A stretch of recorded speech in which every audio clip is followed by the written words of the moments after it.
Love guys. So, ito yung lunch natin mamaya. Ulam. Raw kamatis. Lagyan ng bagoong. Saka sili. Yun. Mas masarap kasi yung kamatis pag raw. Pag naluto, hindi ko masyadong gusto ko yung raw siya. Para crunchy. Crunchy ba? Pati na yung ano niya, puto. Ako lang naman yung ulam nito. Kaya okay lang na ganito ko. Pero nagugas naman ako ng kamay. Ganito ko siya. Ano yun? Guys, malaki. Masarap to sa mainit na kanin. Kasi, luluto ko pa yung bagoong, tsaka sili. Tapos, saka, i-mix dito. Then, yun, ulam na yun. Diba? Sarap na yun.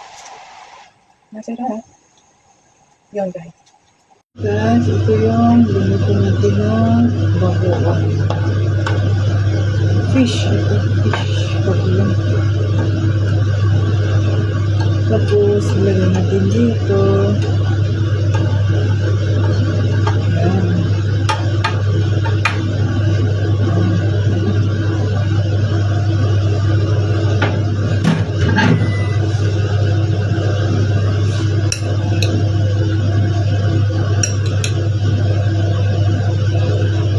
Tapos, tikman natin.